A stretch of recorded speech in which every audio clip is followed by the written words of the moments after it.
Assalamualaikum warahmatullahi wabarakatuh. Shalom, Om Swastiastu, Namo Buddhaya, salam kebajikan dan salam sejahtera bagi kita semua. Dewan Juri yang terhormat, pemilu sebagai ajang perwujudan demokrasi pada praktiknya tidak lepas dari pelanggaran. Merespon hal tersebut, Undang-Undang Pemilu dan Undang-Undang Pilkada memberikan legitimasi bagi Bawaslu sebagai lembaga yang berwenang untuk melaksanakan pengawasan, pencegahan, serta penindakan terhadap segala jenis pelanggaran pemilu.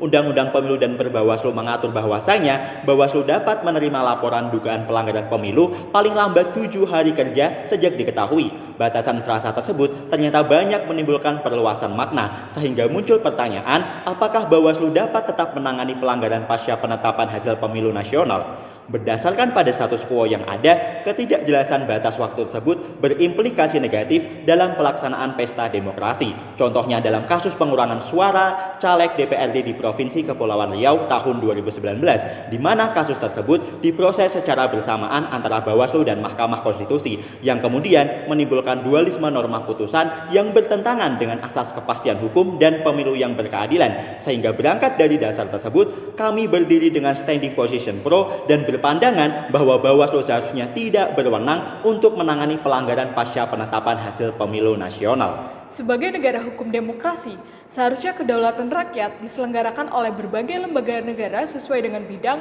dan wewenangnya masing-masing.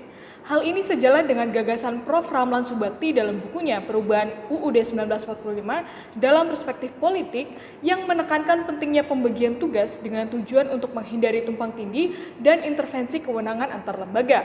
Bahwa pada kasus tersebut kita diperlihatkan tentang bagaimana ketika tidak ada batasan kewenangan lembaga dalam menangani pelanggaran pemilu justru menghasilkan dualisme hukum dan konsekuensi yang didapatkan ialah ketidakpastian. Hal ini jelas bertentangan dengan nilai dasar hukum itu sendiri, yakni kepastian, dan merujuk pada pendapat Grusot dalam bukunya General Principle of Community Law.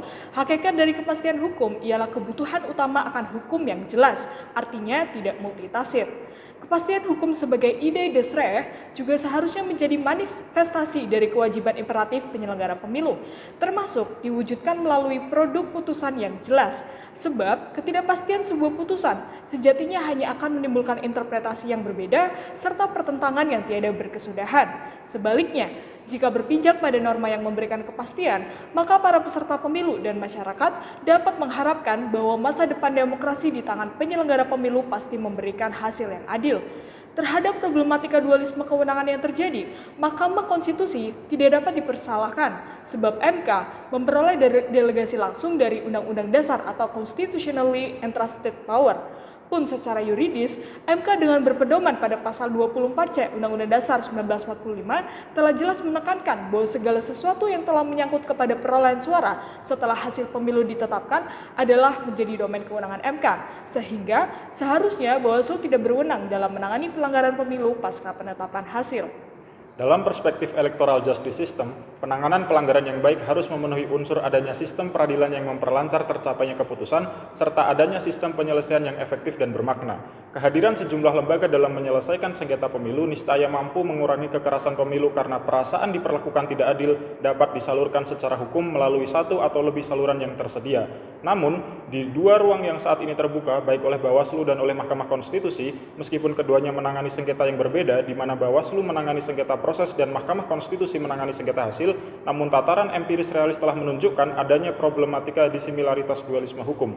Oleh karena itu, kami mengusulkan mekanisme ideal dalam menyikapi problematika tersebut, yakni merevisi Undang-Undang Nomor 7 Tahun 2017 tentang Pemilu dengan memuat ketentuan baru yang membatasi kewenangan Bawaslu dalam menangani pelanggaran pemilu dilimitasi maksimal pada tahap rekapitulasi perhitungan suara dan putusan Bawaslu hanya dapat ditindaklanjuti maksimal pada tahap rekapitulasi perhitungan suara. Selain itu, perlunya harmonisasi kewenangan Bawaslu dan MK dengan merumuskan mekanisme dalam peraturan Komisi Pemilihan Umum terkait tahapan, program, dan jadwal penyelenggaraan pemilu, di mana setelah penetapan hasil pemilu secara nasional, maka Bawaslu tidak lagi berwenang untuk menangani pelanggaran pemilu, dan terkait sengketa hasil sesuai amanat pasal 24C Undang-Undang Dasar diselesaikan di Mahkamah Konstitusi.